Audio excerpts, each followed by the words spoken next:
Welcome to Linda's Corner. My name is Linda Bjork, and today we're going to be talking about the power of the heart. I'm excited to welcome special guest Hema Vyas. Hema is one of the UK's most prestigious psychologists and mentors who is known for seeing the problem behind the problem.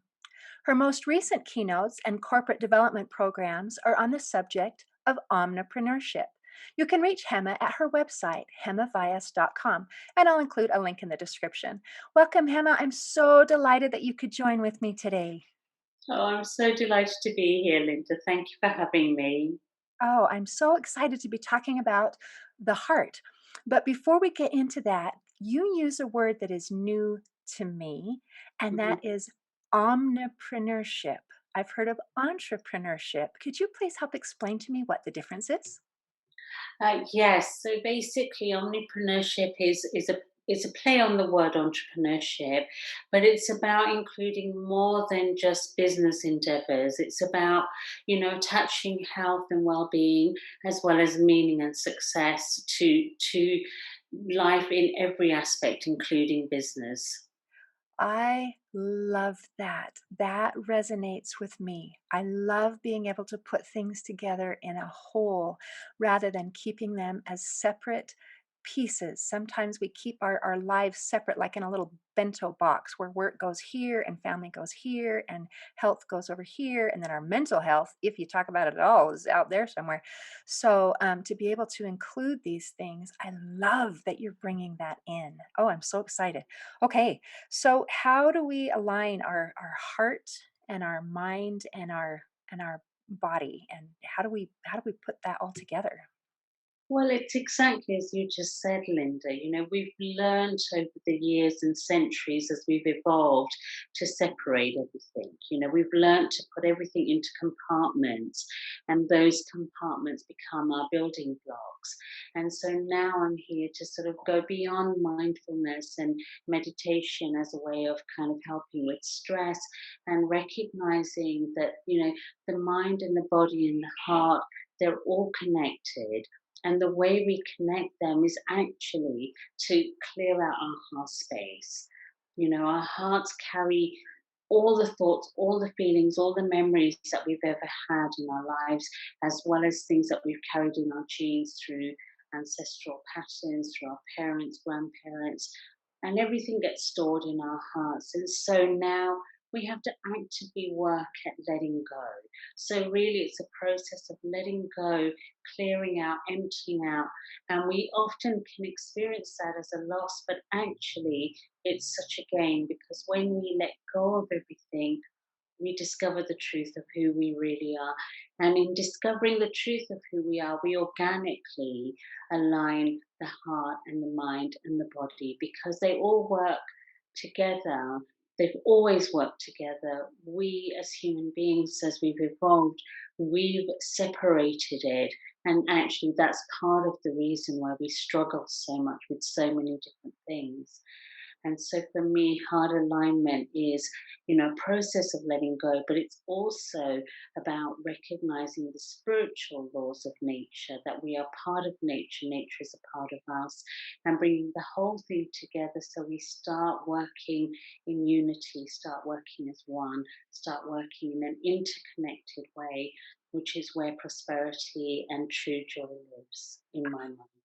I love everything that you've said. My heart, my mind are totally into this. It just resonates with me, and I have been studying and reading, and I read a book about called it Doesn't Start With You, that talks about how our things are inherited and all these things, and we have family issues right now where some things need to be let go, and it's so this affects me personally.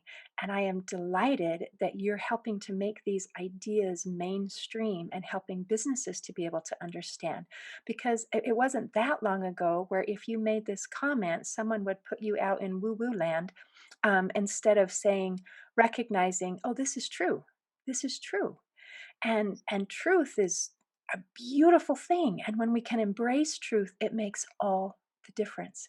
And I love that you're connecting this with the business world as well. So how do business leaders respond when you give this kind of a message?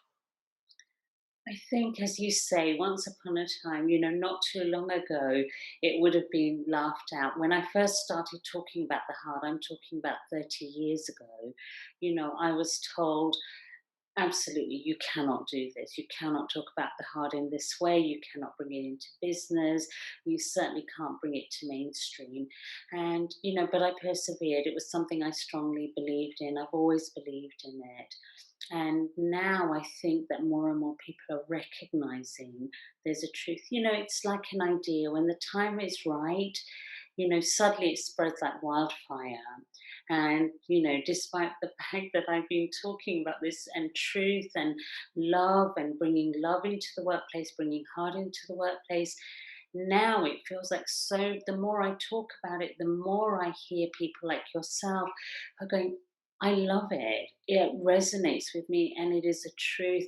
And in terms of business, I think that we've kind of reached a plateau really with humanity with business. And I think when it comes to humans and people who are working for organizations, leaders are recognizing the need for something new and something different.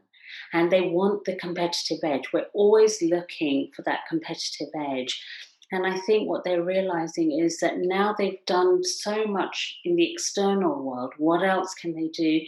And they're beginning to recognize that the work they need to do is really working on the human asset, the human sort of capital, in terms of that is a great asset, and how can they really, really help people really flourish? How can they help people become productive, become more creative, to become better leaders? And it's by really connecting them with the heart space, connecting them with heart qualities, the qualities of the heart that once upon a time used to be sort of known or associated with soft skills, are now people are recognizing are the actual skills that they need to have a competitive edge. And so it's really being received really well. That makes Slowly, me so surely. excited. I love this. This is such a win-win because when you talk about it as a competitive edge, I mean, what business is not going to glob onto that and say, yes, give me some of that?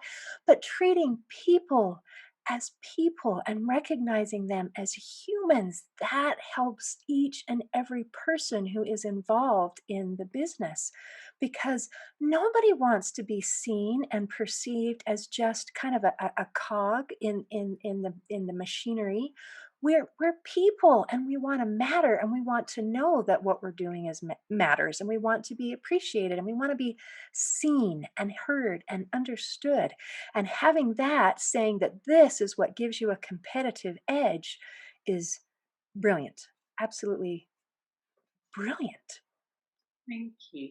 But it's so true, because I do think that, people were either burning out or, struggling in lots of different ways. And also recognizing that people have lives and they have outside lives, and those matter, and they bring all of themselves, even if they try not to the workspace. And so, we have to start seeing people for all of who they are, not just, the role that they play in a work environment. And when you say, okay, gosh, and how's your family? And how are those people that you care about and love? And if you need time for them, the importance of family, the importance of love and connections and relationships. That's another factor that is huge in terms of productivity, creativity, that competitive edge. And the more people recognize it, the more leaders begin to recognize it and lead by example, really taking care of people, taking care of who they are, not just in their role, but who they are outside of the roles within the workplace. I think is going to be so, so central to success in the future. Oh, I love that direction. Oh, I hope people listen to what you have to say because that is such a win-win. Okay, so you talk about how to work on the heart and to open the heart and to let go. Do you have some tools or some ways to help people to be able to work on that? First, I think a lot of times we don't even recognize what we're carrying. So Yes. there's that becoming aware of what it is, that process, and also the process of letting it go. So, do you have some tips on how to do that? Absolutely. So, there are a number of tools, and I think number one for me is definitely education, because it's, as you say, you see, truth for me resonates, and resonates beyond the intellect. So you don't have to necessarily intellectually understand something or get how it might be true. You just feel it. You feel that it's true.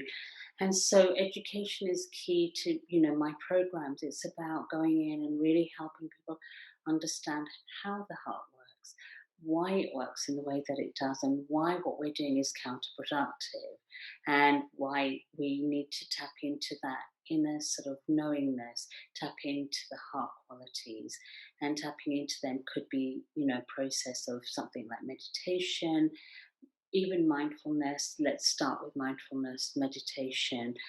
There are different types of yoga, and it's a science. It's not just about yoga doing these lovely poses, which is wonderful and it's really good for health and breathing, but it's about understanding how our physiology responds, how the electromagnetic field within our hearts, in our bodies, and around us from the earth, how it responds to the different things that we do, the way that we move when we breathe, when we hold, different mudras, different hand postures, different body postures, and the impact that it has on changing that vibrational field and therefore changing the heart space.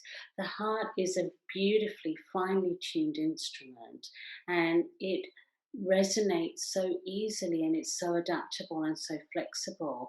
And anytime you give it attention, it will move, and it will move in the direction of your attention. It will move in the direction of your intention. And so, if you have an intention and to let go of something simply because you've been on a lecture to understand how we carry things and why it's important to let go, and how it will help you move forward in your life in a number of ways, then I think that you're more likely to apply that knowledge if you really understand it. So knowledge is a tool that I think is very central. Really, really understanding the science, the physiology of how it all works and why it works, and it's been working for centuries, and we're bringing that knowledge back. And meditation is something that I love so deeply. Again, there's a difference between sort of the kind of basic meditation where you think that it's about letting go of your thoughts. And so that's what people try and do. And sometimes they're successful, sometimes they're not. And I say, no, meditation is beyond that. It's not about your thoughts. Of course, you want to slow down your thoughts and, if possible, to sort of shut them out completely. But actually, it's about really listening. And that's something we all need to learn to do, to really listen to our hearts. Because when I say, if you just stop and tune into a vibration in your heart and just feel it and listen for that frequency, listen for that sound that it might make in your heart, listen for a sound of nature, primordial sound, then you're going to be able to hear what your heart has to say. And when your heart speaks to you, it doesn't speak in language that we understand, it speaks in resonance, it speaks frequency, and then our mind interprets that resonance, that frequency, into an image of whatever it might be, which then becomes a thought, and that becomes our reality. And so it's really understanding how to use the power of meditation to not just manage stress and not just to slow down your thoughts, but to actively get answers, actively find the solutions to problems you may be experiencing, and actively create and co create the life that you want, as opposed to the one that you've conditionally been living. Oh, I love that. I love so many parts about that. And I love the idea that the answers are already inside of us. And we just have to be able to unlock, listen, and to be able to open them. And it's such an interesting combination as you talk about listening to your heart and relaxing and not worrying if we don't understand all of the science, but to be able to trust ourselves. It reminds me a little bit of Star Wars, where he says, Luke, trust the Force, and we all kind of don't really trust the force a lot of times because you can't understand and all of the details. So the idea of, we're all little Jedis here as we're trying to learn how to just relax and to let go and to connect with the power that is inside of us. So I love that. That's beautiful. And it's interesting. You talked about that frequency. And when we started, we both used the word resonate. That resonates with me. It's a word that came very naturally. It wasn't something I looked up. It just felt right. So sometimes I think when we connect with the truth, it does resonate with us. It's just like that feels good. It feels right. And then if we just allow ourselves to trust and to move forward with that rather than saying, "Oh, but I can't prove it and I don't have the research or whatever," I think we'll be in a better place, I guess. I definitely think so. I think the word resonance, sort of hit me a long, long time ago when I would be speaking about different topics about the heart and about different things around the heart. And sometimes people would say that exact thing to me. They would say, you know, I loved what you said, and it really felt right. And my whole body relaxed. I immediately felt better from what I was feeling, whatever they might have been feeling. Um, but I didn't understand it, and it used to make me laugh. And I just used to think, well, I love that because I think, and that's when I sort of really, really realized that actually heart frequency has a resonance. And when we resonate with something, it's because our bodies are going, yes, that's a truth for me in this moment. And so it's lovely that people can hear something, people can tune into something, and I think we're doing that all the time. It's just we learn to, kind of block it out. And now I'd like to think that, I'm working on helping people really, really tune in and to learn to be able to hear when something feels like a truth, because that's where we're able to heal ourselves. That's where we're able to progress, to be successful, to be happy, to find love. All the things that we're looking for in the external world, it comes from that truth resonance within our hearts. Oh, what a beautiful thing. And you teach, I don't know if it's a teaching or an experience, so it's called the Heart Resonance Path to Prosperity. Can you kind of explain what that is? Is that something you do as a keynote speaker, or is it something you do one-on-one or with corporations, or what is it? Yes, so that's I do courses, but I also do retreats. And so, part of the retreat experience is that we bring all of the aspects, the different tools together. So there's some sort of education, there's meditation, there's a yoga, massage, being in nature. That's another tool that, I think is so important, because recognizing we're part of nature. And so when we really connect with nature, not just going out for a walk, just because we want to get fit and healthy, but really, really going out for a walk and being really conscious of all the different colors and the sounds and nature that's around us. And the retreats, that's where I run sort of path, the path to prosperity. Prosperity for me is all aspects of our being. It is health, wealth, love, passion, and purpose. And so it applies to our personal lives as well as our professional lives. And I really genuinely believe that when we understand all the different strands and how the heart connects with all different aspects and how we can bring them all together by a number of different things. Everything in life is a process. There isn't a five-step program. It's more of these are the five kind of elements that relate to the five elements in nature. And so, how we can bring it all together in ourselves and begin to heal ourselves, not necessarily because we're unwell, but heal ourselves of a lot of conditioning, a lot of past trauma, whether it belongs to us or to our ancestors, whether it belongs to another timeline, another space. It doesn't really matter what your beliefs are. We can't deny the fact that we are made up of so much more than our own experiences, because we get little nuances from different people. Lots of people will say, or I'm just like my grandmother, or I take after my great uncle, or whatever it might be. And it might skip a generation, and you think, well, why did I get this quality and the other siblings before me didn't, or after me haven't, because I think energy flows. And so we somehow, on an unconscious heart level, we pick and choose different qualities to work with. And so, the work that I do, the courses are really about helping people with whatever area they're struggling with. Because when you bring it all together, when one area is out of balance, everything will somehow eventually fall out of balance. And when you bring one thing that's really out of balance into balance, other things begin to fall into balance. So my courses are very much about balance and finding that truth and healing all aspects of ourselves to really, really prosper. I love that. And it's interesting, as you mentioned, connection, connection, connection. I heard that over and over again. I remember at the beginning, I kind of used an analogy of that bento box where we keep all of the parts of our lives separate.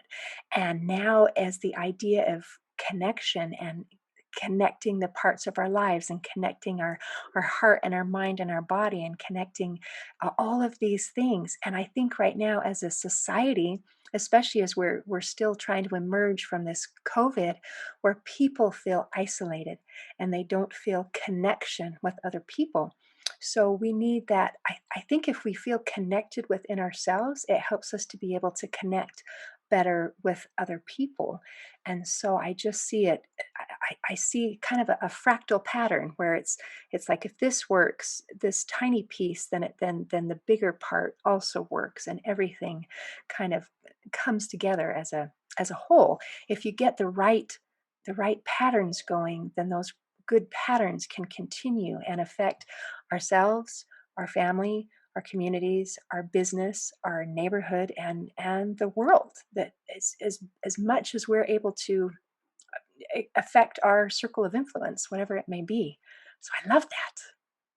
Absolutely. And that's so, so true, because I believe that the heart is both a mirror and a magnet. And so it's a mirror for things we're holding inside, and that's what will get reflected back to us. It's a magnet because, when we have that clear space in our heart, when there is clarity, when there is love, when there is beautiful, positive qualities flowing and emanating out of our hearts, I think we begin to attract those same sort of qualities, and we begin to attract those same experiences, that pattern that you talked about. When the pattern is working, I think the pattern grows. And so when there is love in our hearts, the love grows. When there is gratitude in our heart, the heart acts as a magnet and it grows. And there have been a number of studies, for example, where people have been, really kind of working on aspects of themselves, areas where there are groups of people meditating, for example. Studies showed that the crime rate went significantly down. And I think it's a lot to do with the influence that we're able to have without recognizing it. So we might think, well, I can influence my family, my loved ones, I can influence my friends, I can influence people I work with, colleagues. Um, but but the truth is, we're impacting and influencing so much more. We are impacting our neighborhood, we are impacting our community, and we are impacting the world at large when we are in a really positive state of heart. And when we do the work to clear the heart and allow that heart space to really be a clear channel for love, for goodness, for positivity, for prosperity, then I think it can have a real ripple effect in the world. And that's why I'm so passionate about what I do, Oh, because it's not just yes. yeah, it's not just about changing our own lives, it's about having a huge impact, a huge ripple effect on the rest of the world. And we saw the negative impact of COVID. We saw, what isolation does to us. We're tribal animals, because of our hearts. Our hearts are all interconnected. And so, therefore, if you isolate us and cut us off with four walls from other hearts, I think that's going to have a detrimental effect. And we have seen that that is very much the case. Yes, and the mental health, impact is negative, so negative. And I think that we need to recognize, and this is where understanding the heart and the science of the heart is so important, because we wouldn't make these kind of choices if we really understood the fear that has gone into people's hearts, over the last year. That is so detrimental. The isolation, the uncertainty, and and so how do we change that? We change that by going in. Because while I may feel isolated from you, let's say I'm in my home and I can't go out, I can't see anybody, and I'm isolated, then I invite people to go deeper in, to go so deep that my heart opens up so much wider, that your heart feels it, even though you may not know me. Before this call, we didn't know each other, but some way our hearts must have met, and we must have said, "Yeah, let's do this podcast together," right? I'm And it's glad our hearts had a conversation so that we could have a conversation with our ears and our mouths because I'm really enjoying this. thank you, I am too. And that's why I say, go in. When you feel disconnected from someone or something, go deeper in and find that something within you and resonate with that energy, because that is when you're going to magnetize it into your life. And so if you're missing connection with people, then go in and find that deeper connection with yourself, because you will organically manifest and attract into your life more connections that are healthy and bring that sense of joy. I think that is so beautiful. And I love your statement about how the heart is a mirror and a magnet. And you teach about how people can do less and achieve more. And Absolutely. so that's a Yeah, beautiful thing. And it's ab- kind of counterintuitive to a lot of the things we've been taught for a very long time. absolutely, absolutely. And that's one of the things that I really want businesses to understand. That sometimes, we've got into a habit of thinking more is more, and it's really not. And it's because of a lack. We're all carrying a sense of lack, and I think that lack is a lack of connection with our own hearts. Because I believe when we connect with our hearts, we recognize we have everything we need, and therefore we don't need more. And because we don't need more, we don't have to feel we have to do more.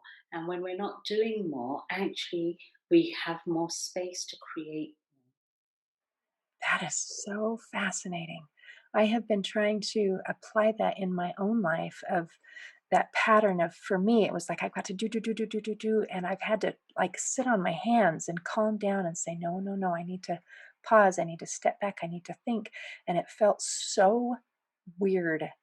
And now it's creation and things are happening. So I would say that that is something that's being manifest in my life. So it's interesting. Beautiful. Thank you. I absolutely see it in my life and the lives of the people I work with. I see, and at first they're like, "Oh, I'm not sure, really. I shouldn't do anything, or I can't do that." No, no, stop. And find other ways. Clear space in your heart, clear space in your mind, clear space in your body. Because when you do, you will see it. And because I've had so much success over the years with people really, really getting. I only work, through sort of referrals, somebody introducing me to somebody rather than actively going out, or, if I do a talk, for example, or something. And because all my work comes through people who have seen the benefits, that others have got, they trust it more. But you're right, it is counterintuitive. But when you witness it for the first time in your own life, you realize it really works. And then that becomes a more natural habit. And I think it's a wonderful thing we all need. That sort of the pause we had with the initial sort of lockdown of the world really gave people, time to go, gosh, I really like this sedate kind of, life, and not having to rush from one place to the other. obviously not in the enforced way that we had it, but I do think it was good to slow down and realize the world still kept spinning. Just because we weren't doing 101 things, things still got done. And You things, found some gold in this challenge that we've been facing. And I have heard different friends and neighbors who have commented on that it's like, I do feel more at peace. I'm not running around. Some people are afraid and some people feel more at peace. So I guess it depends on our personal response. And it's the exact same scenario. This is one interesting thing where the whole world is experiencing the same scenario. That doesn't happen very often. So, absolutely, absolutely.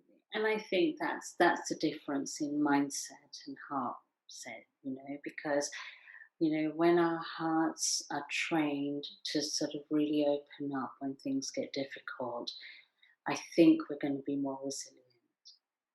The reason why people go into fear is because the mind goes into overdrive with imagination and the heart shuts down.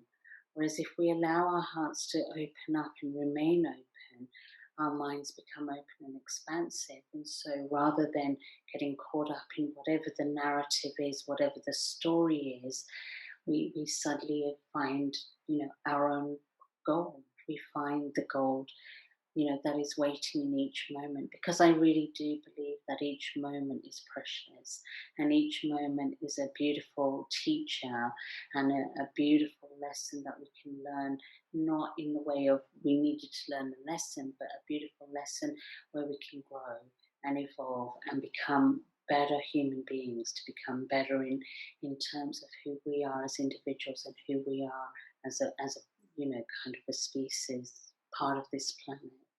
oh, that's lovely. Beautiful.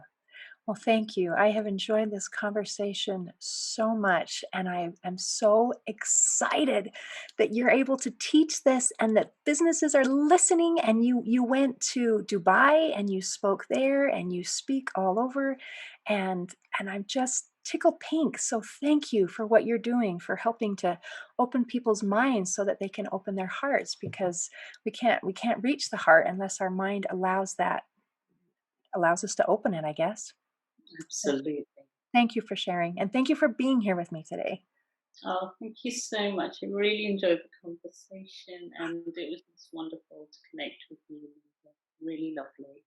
Thank you. In closing, I'd like to share a quote by Swiss psychiatrist Carl Jung. He said, "Your vision will become clear only when you look into your heart. Who looks outside dreams. Who looks inside awakens." Today, I invite you to awaken by looking inside your heart. See you next time on Linda's Corner.